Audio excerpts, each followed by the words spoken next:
I never imagined that my own family would try to make me a financial hostage. My name is Ava, and at 32, I thought I understood the dynamics of our family. Growing up in Portland, I always knew my sister Natalie was the favorite, but what happened at that dinner crossed every line. My parents bought her a $500,000 house, then slid loan papers across the table for me to sign. When I asked why, they just smiled and said, "Family means sacrifice, Ava." The look in their eyes still haunts me. Before I continue my story, let me know where you're watching from in the comments. Hit that like and subscribe button if you've ever had to stand up to family pressure. Trust me, you'll want to see how I fought back when my own parents took me to court. To understand why that dinner felt like such a betrayal, you need to know about our family history. I grew up in a middle-class neighborhood in Portland, Oregon, where my parents, Margaret and Thomas, seemed like typical successful professionals. Mom worked in marketing for a large sportswear company, while Dad was an electrical engineer. From the outside, we looked like the perfect American family. But inside our home, the inequality was impossible to ignore. From our earliest childhood, my sister Natalie received preferential treatment in ways both small and significant. On her 8th birthday, my parents rented an entire children's museum for her party, with professional entertainers and custom decorations. For my 8th birthday, just 3 years later, I got a small gathering at our local pizza place, where the arcade games were broken. When I mentioned this to my mother years later, she dismissed it, saying, "Natalie has always been more social than you, we were just meeting her needs." This pattern continued throughout our youth. When Natalie turned 16, she received a brand new Toyota Camry with a big red bow in the driveway. When my 16th birthday arrived, I was told I needed to learn the value of hard work, and spent the next year working weekends at a local grocery store to save up for a 10-year-old Honda with questionable brakes. The inequity became even more apparent when it came to our education. Despite my straight A's and position as valedictorian, my academic achievements were treated as expected, rather than celebrated. Meanwhile, Natalie's occasional B- was cause for taking the family out to a fancy dinner. I still remember my father toasting to our brilliant Natalie when she merely passed her college entrance exams, while my scholarship offers from several prestigious universities were acknowledged with casual good job comments at the breakfast table. I worked 2 jobs through college while maintaining my GPA to keep my scholarship. Meanwhile, my parents paid every expense for Natalie at an expensive private university, where she changed majors 3 times and took 6 years to graduate.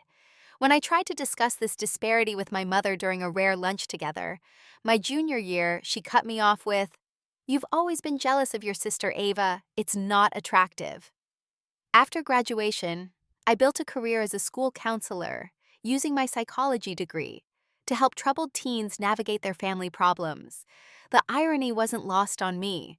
I lived in a modest 1-bedroom apartment, careful with my finances, and slowly paying off my remaining student loans.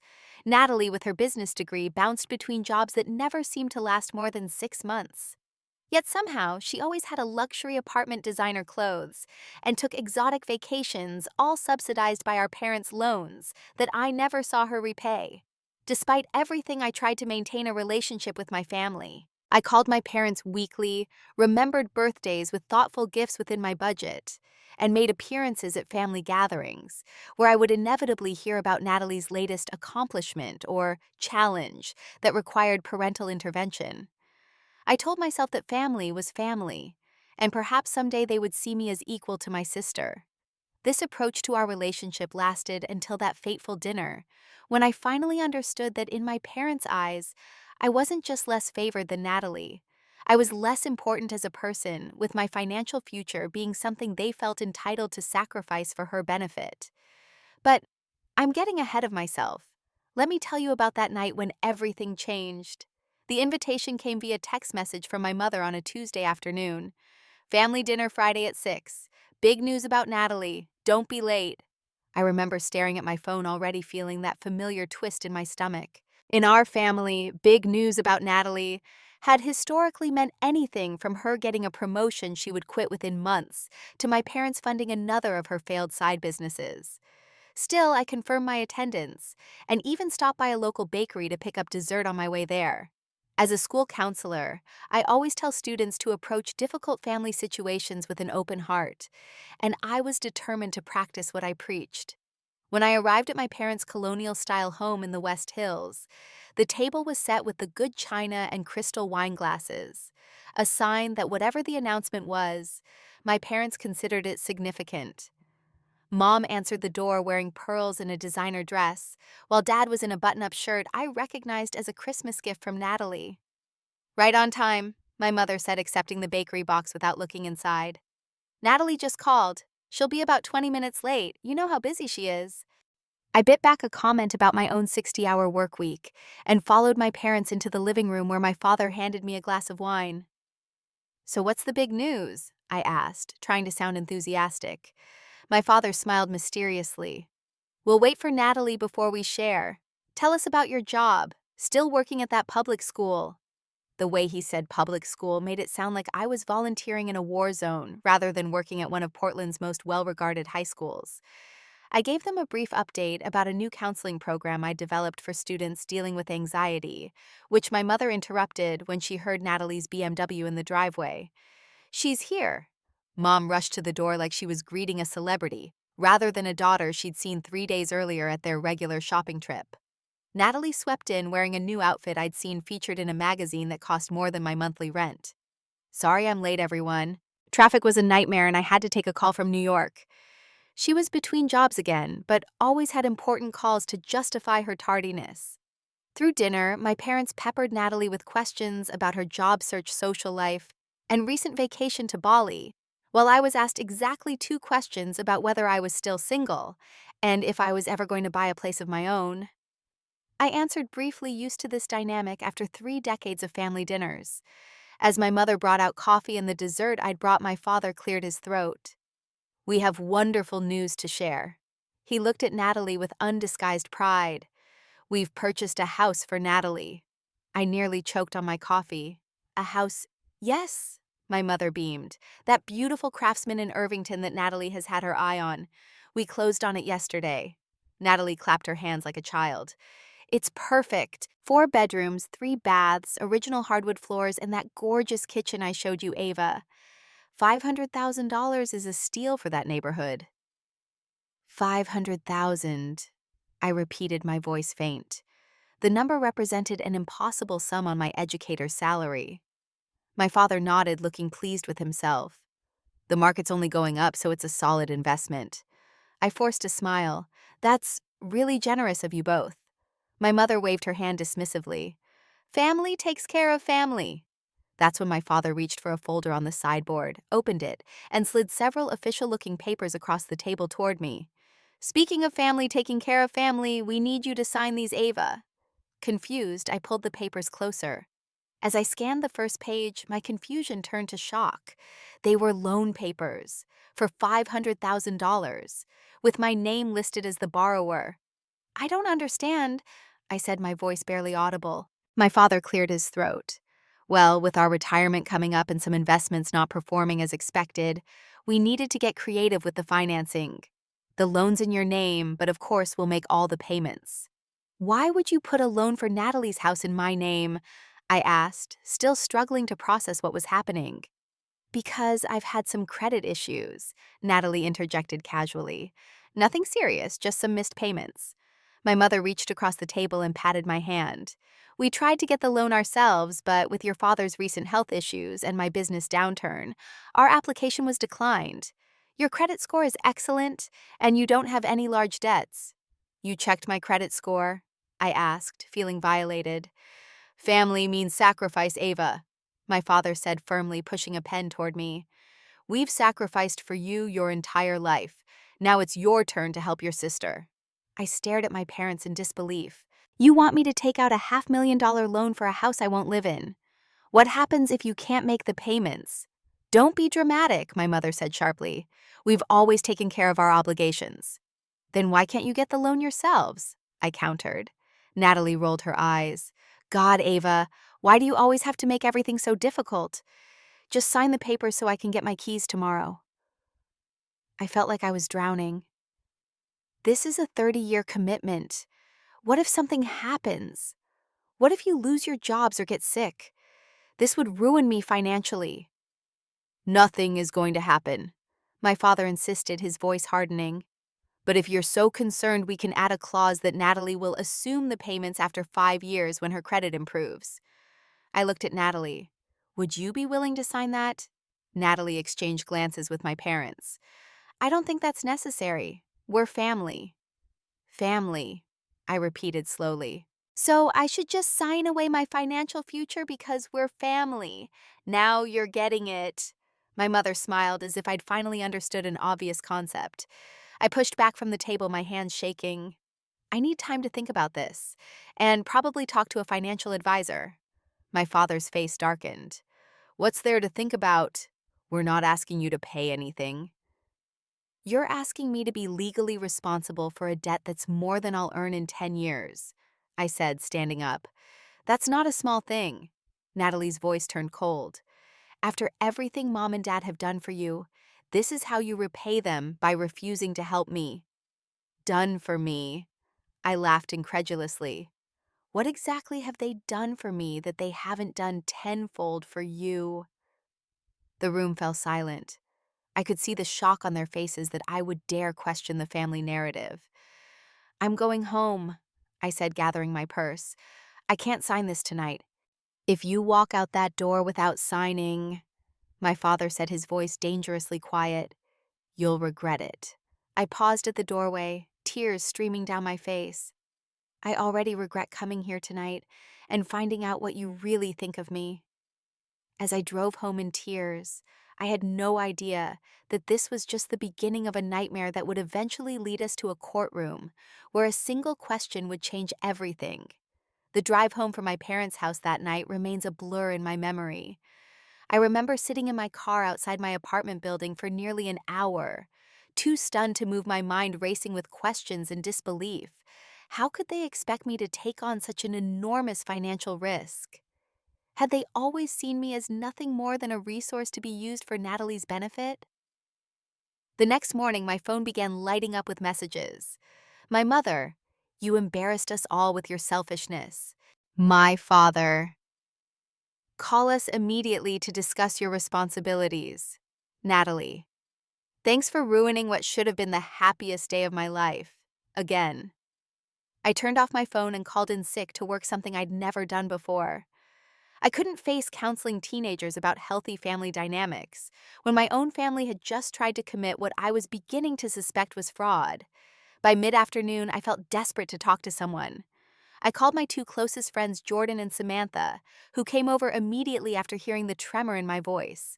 As I recounted the dinner conversation, their expressions shifted from concern to outrage. They tried to get you to sign loan papers without any prior discussion.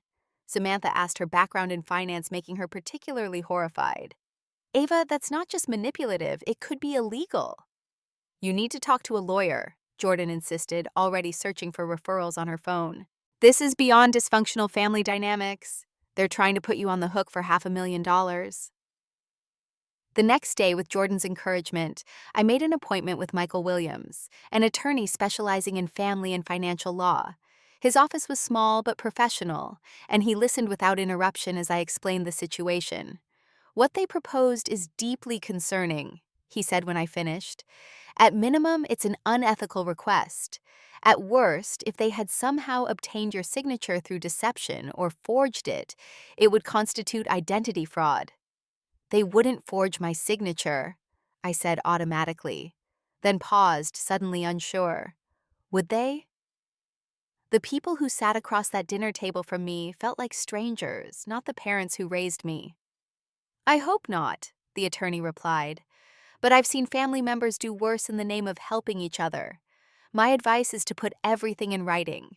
Send them an email clearly stating that you do not consent to any loan applications in your name, and keep records of all communications going forward.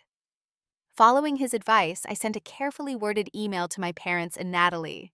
The response was a three-way phone call, with all of them shouting over each other about my betrayal and selfishness. When I tried to explain my financial concerns, my father cut me off. We've made sacrifices for you your entire life, and this is how you repay us, by refusing to help your sister. What sacrifices? I asked, finally giving voice to decades of hurt. You paid for Natalie's education while I worked and took out loans. You bought her cars while I saved for mine. You've bailed her out of every financial mistake while I've been responsible for myself since I was 18. When have you ever sacrificed anything for me? The silence that followed was brief, but telling. Then my mother spoke, her voice ice cold. I see we've raised an ungrateful daughter. Perhaps we should have a family meeting to discuss this in person. The family meeting, 2 days later at their house, quickly devolved into an ambush with my parents, and Natalie presenting a united front.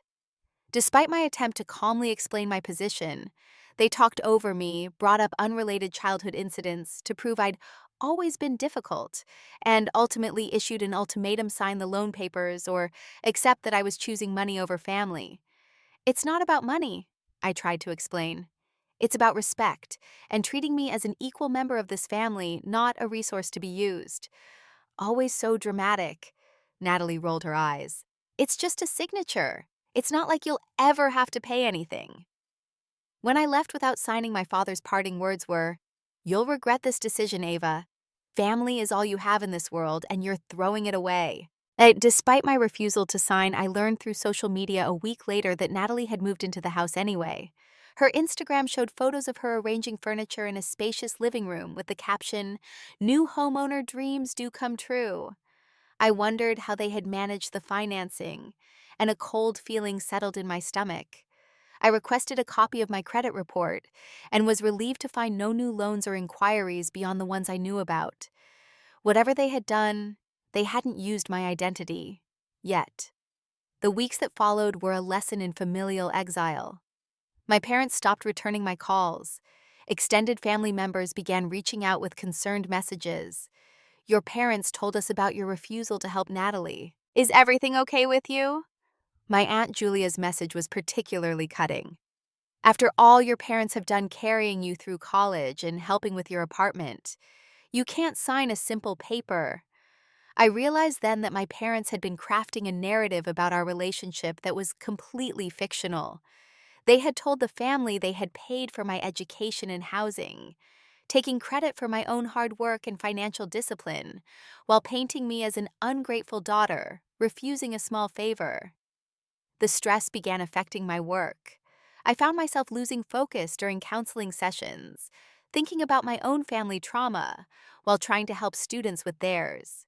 My principal noticed and gently suggested I take some personal time. "Whatever's going on, Ava, you need to address it. You can't pour from an empty cup." I took a week off, using the time to seek therapy for myself. My therapist, Dr. Liang, helped me recognize the patterns of emotional manipulation and differential treatment that had defined my childhood.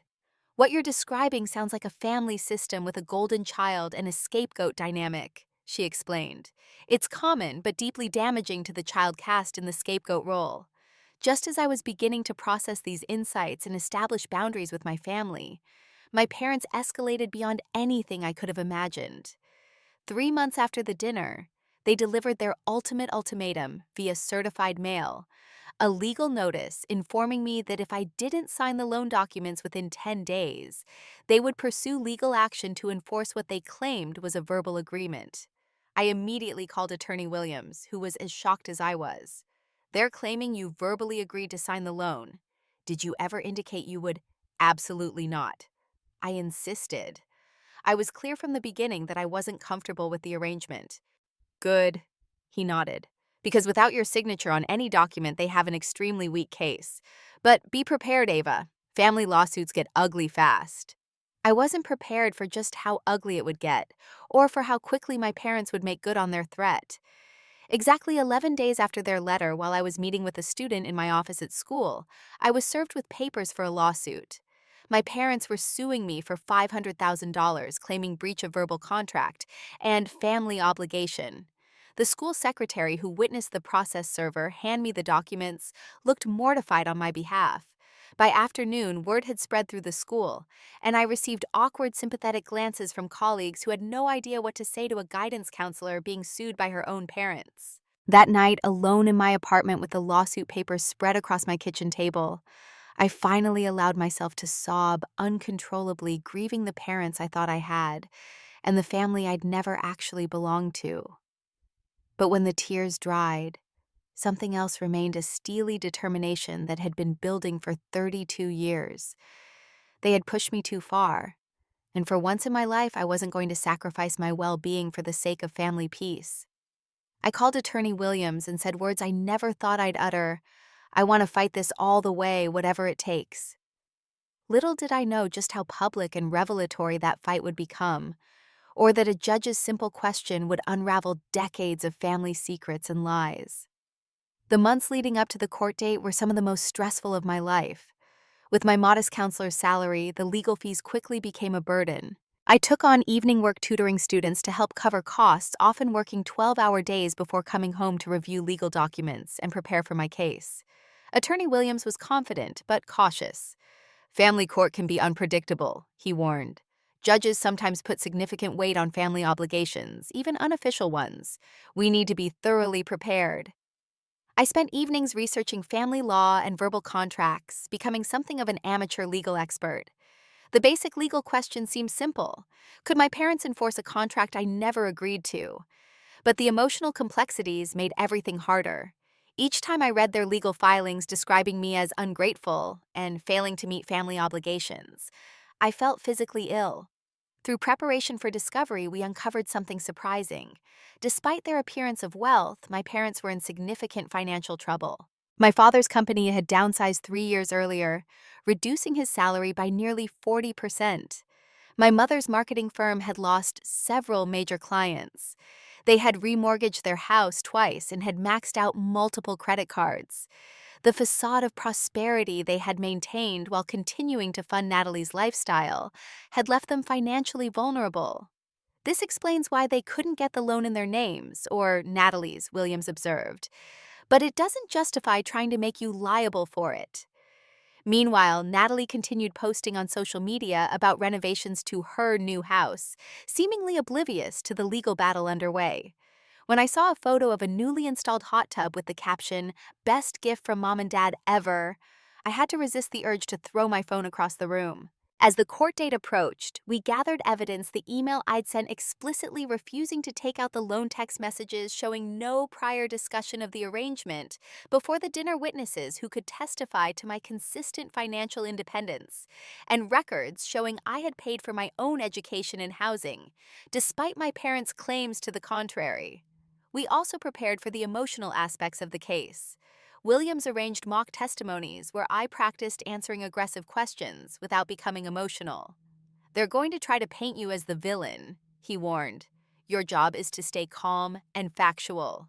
2 nights before the court date, I had such a severe anxiety attack that Jordan drove me to the emergency room, convinced I was having a heart attack. The doctor diagnosed panic and prescribed anti-anxiety medication, but I was terrified of appearing sedated in court and refused to take it. "You can do this," Samantha reassured me over breakfast the morning of the hearing. "You've been standing up to their manipulation your whole life, even if quietly. Today, you just have to do it out loud." The county courthouse was an imposing granite building that seemed to physically represent the weight of the legal system. In the restroom before the hearing, I stared at my reflection, barely recognizing the pale, drawn face looking back at me. I had lost 15 pounds during the lawsuit preparations, and my navy blue suit, chosen to project professionalism and credibility, hung loose on my frame. Walking into the courtroom, I saw my parents and Natalie for the first time in months. They sat confidently at the plaintiff's table with their attorney, a polished older man in an expensive suit. My mother wore her pearls in a conservative dress that screamed, "respectable parent," while my father's gray suit and glasses gave him the air of a distinguished professional, rather than someone trying to financially entrap his daughter. Natalie caught my eye briefly before looking away, and I was surprised to see a flicker of what might have been shame cross her face. It was gone quickly, replaced by the entitled expression she'd worn most of our lives. Our case was called, and the proceedings began with opening statements. My parents' attorney painted a picture of a loving family who had supported both daughters equally, only to have one daughter refuse to reciprocate that support in their time of need. He emphasized family obligation and moral responsibility, claiming a clear verbal agreement had been established through years of mutual support. Williams countered by outlining the actual facts. No discussion of the loan before the dinner, no written agreement, no consideration of my financial situation, and a history of unequal treatment that contradicted their claims of mutual support. He carefully avoided emotional language, sticking to verifiable facts and legal principles. My parents testified first, both giving nearly identical accounts of how they had always supported both girls equally and how they had clearly discussed the loan arrangement with me prior to the dinner. Under gentle questioning from their attorney, they described numerous instances where they claimed to have financially supported me through college and my early career, none of which had actually occurred.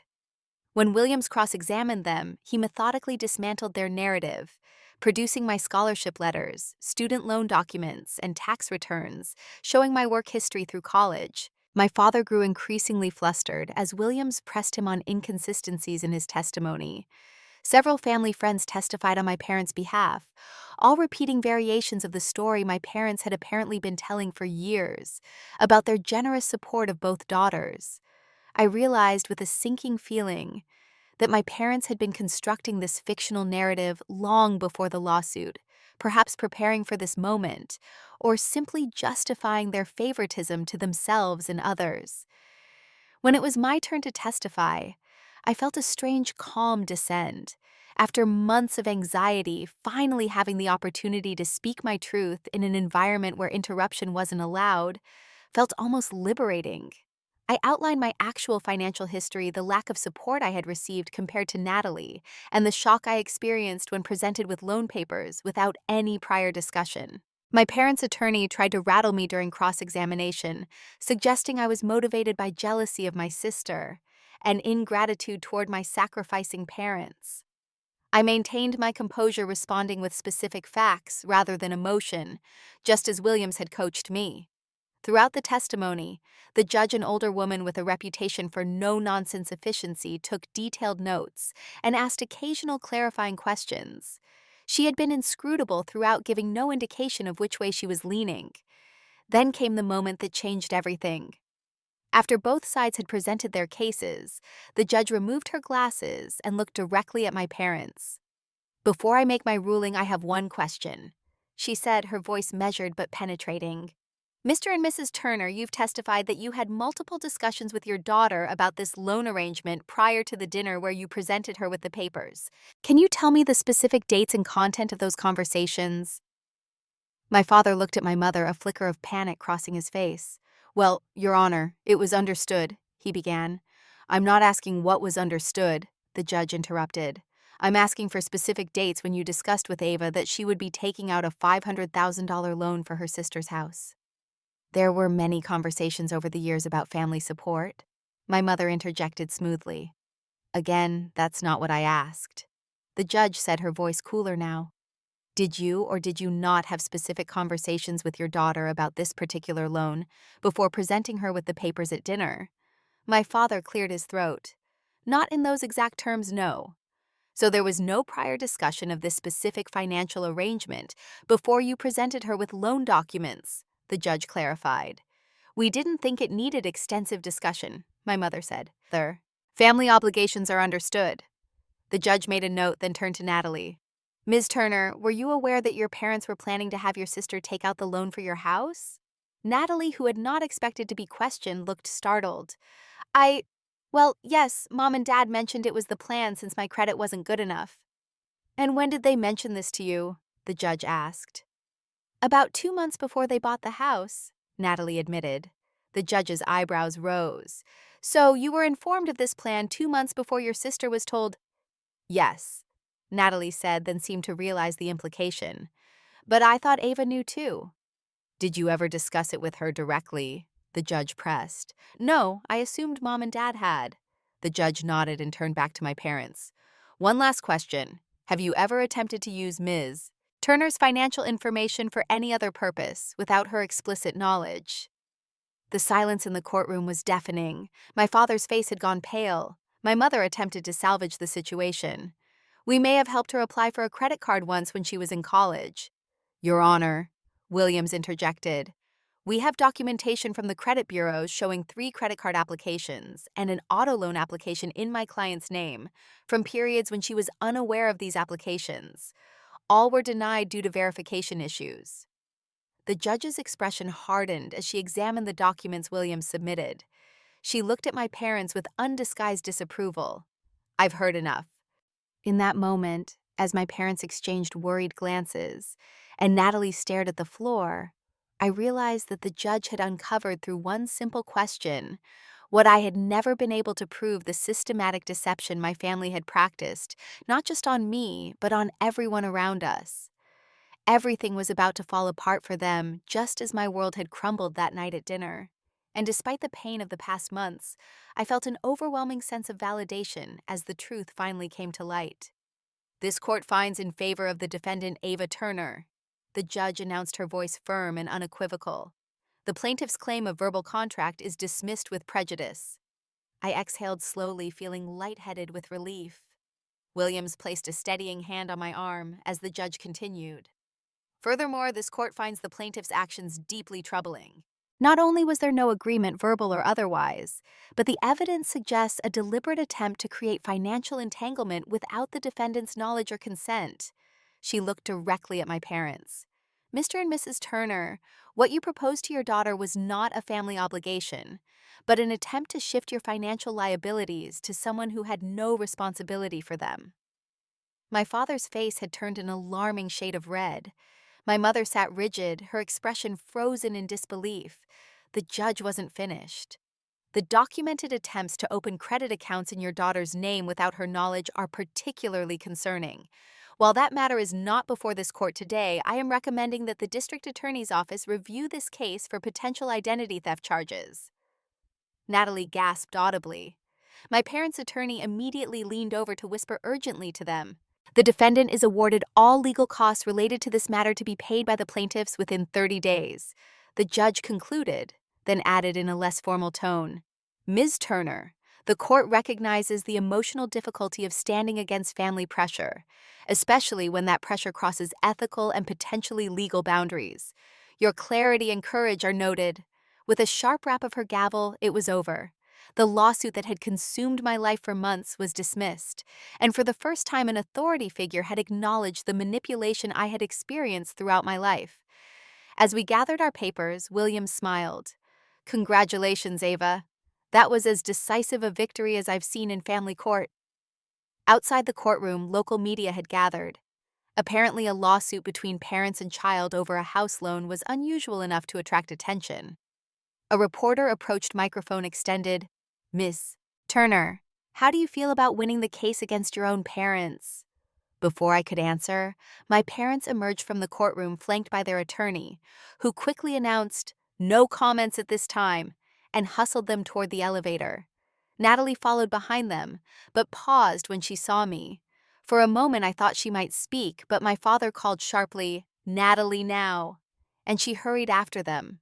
Williams handled the media with practiced ease, making a brief statement emphasizing the legal principles of the case rather than the family drama.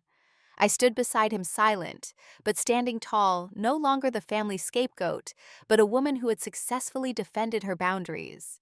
As we descended the courthouse steps, I spotted several extended family members who had apparently come to support my parents. My Aunt Elaine approached, her expression conflicted. Ava, do you realize what you've done? Your parents might face criminal charges because of this. Because of their actions. Aunt Elaine, I corrected gently. Not because of mine. But they're your parents, she insisted, as if that fact alone should excuse everything. Yes, they are, and I'll always love them in some way, I admitted. But love doesn't mean allowing someone to exploit you.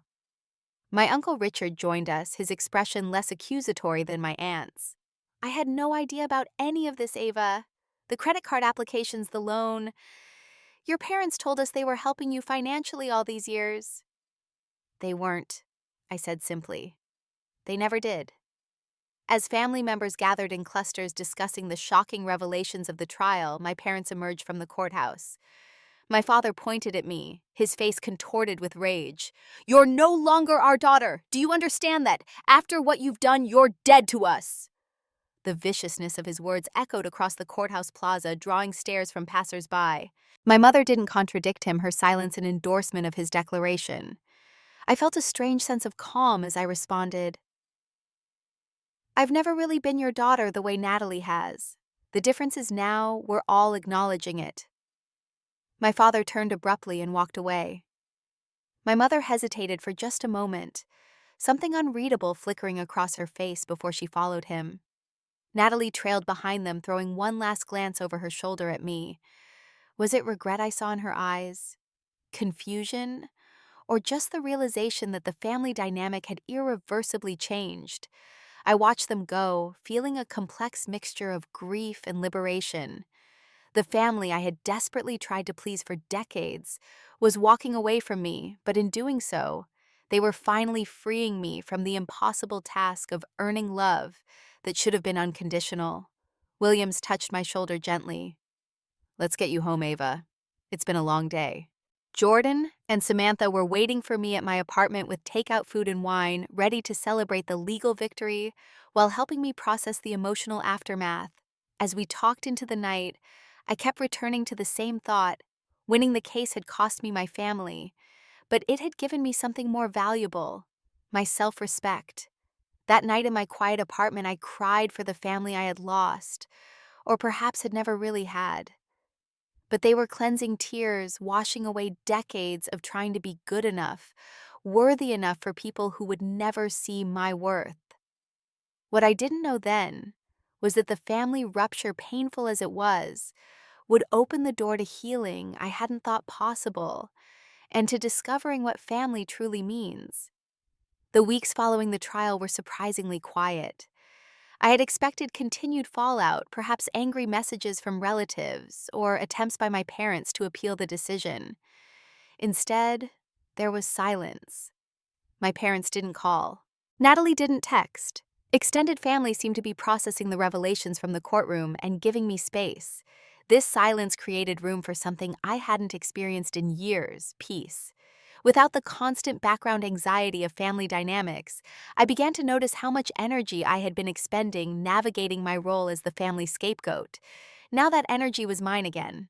The first month after the trial, I mostly kept to myself, occasionally seeing Jordan and Samantha, but otherwise using the time to process what had happened. I returned to therapy working with Dr. Liang to understand the patterns that had defined my family relationships and how they had shaped my sense of self. "What you're experiencing now is a form of grief," she explained during one session. "Even when relationships are unhealthy, their loss still requires mourning. Give yourself permission to feel that loss." I did feel it acutely at times. Despite everything, these were the people who had raised me, whose approval I had sought my entire life. There were moments I found myself reaching for my phone to call my mother about a work accomplishment or a funny incident before remembering our new reality. What surprised me most was the depression that settled in around the 2-month mark. The initial relief of the court victory faded, leaving a hollow uncertainty about my identity outside the family context. Who was I, if not the responsible, self-sufficient daughter, trying to earn parental love that was freely given to my sister? "This is normal," Dr. Liang assured me. "You're not just grieving the loss of these relationships, you're shedding an identity that was built around them. It's like taking off a too-tight coat you've worn so long you've forgotten it isn't your skin." Gradually, this period of introspection gave way to growth. I began reclaiming parts of myself I had suppressed to fit my family's expectations. I took a pottery class I'd always been interested in, but had dismissed as impractical. I applied for a promotion at work that would move me into a program development role I'd previously been too insecure to pursue. As I focused on building a life that reflected my own values rather than my parents' expectations, something unexpected happened. My support network expanded. Colleagues became friends. Casual acquaintances, hearing bits of my story, shared their own experiences with family dysfunction. Jordan and Samantha introduced me to their wider circle, and I found myself building what many of them called their chosen family. Relationships based on mutual respect and genuine care, rather than obligation or blood ties.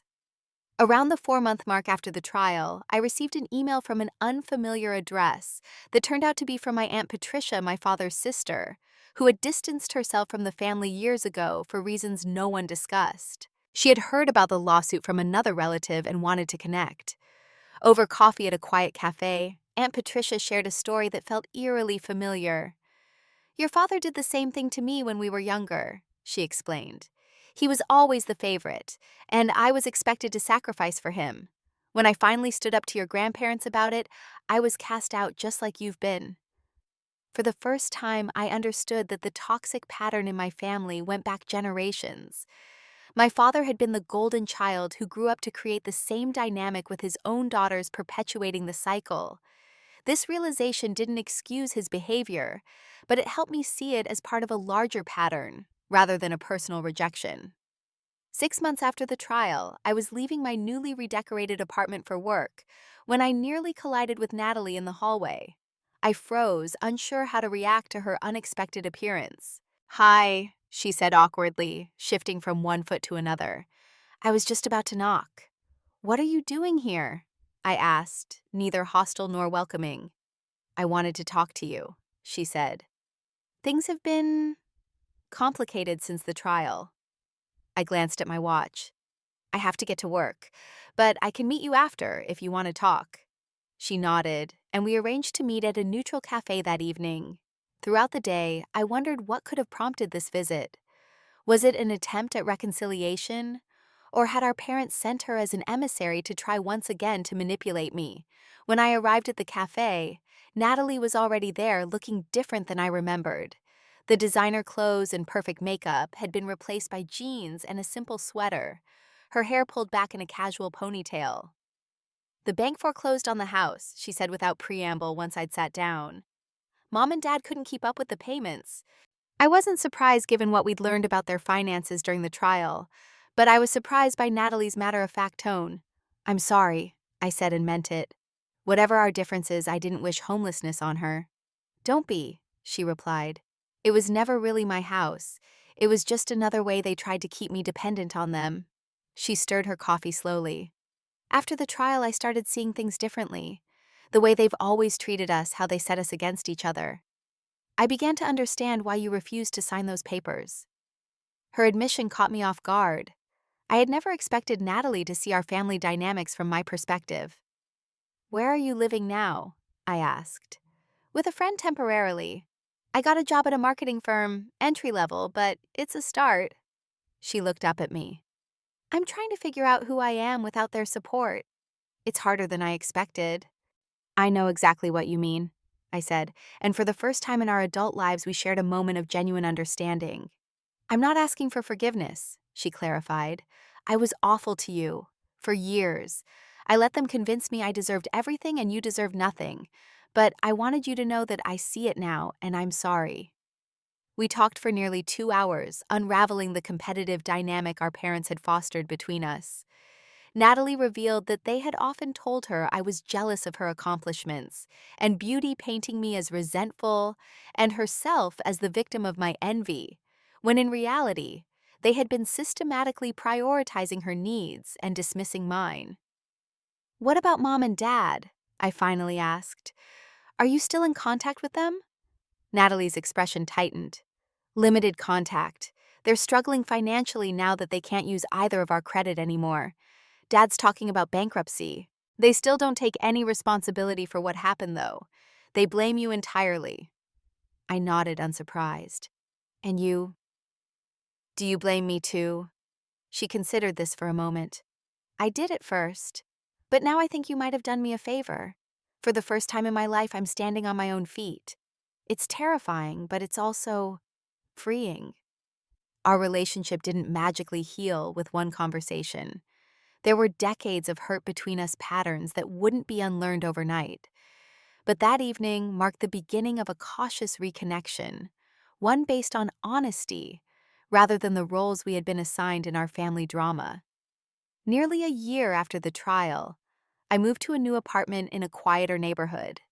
The promotion I'd applied for had come through along with a salary increase that made the move possible. My new place had a spare room that I set up as a home office, but that also served as a guest room on the few occasions Natalie stayed over as we slowly rebuilt our relationship.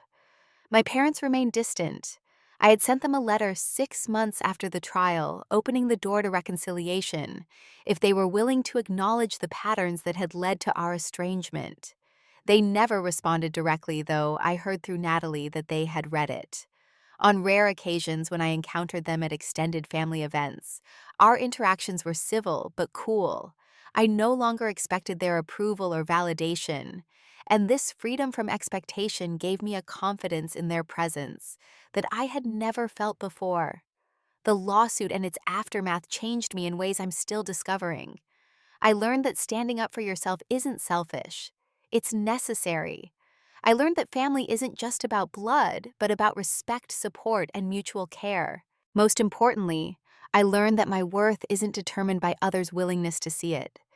As I sit here in my new home surrounded by friends who value me and building a tentative new relationship with my sister, based on equality rather than competition, I realize that sometimes what feels like an ending is actually a beginning. The family I thought I'd lost was replaced by connections that are healthier and more authentic. The financial security my parents tried to sacrifice became the foundation for a life built on my own terms.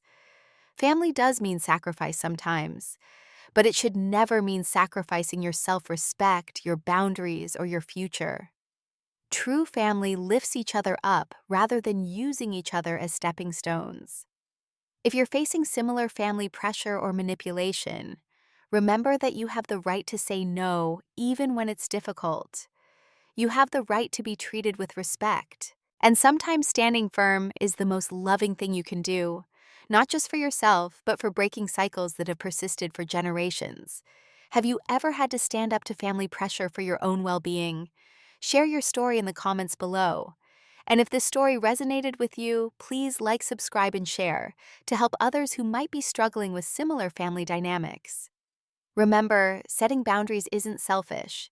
It's essential for healthy relationships. Thank you for listening to my journey, and I wish you courage on yours.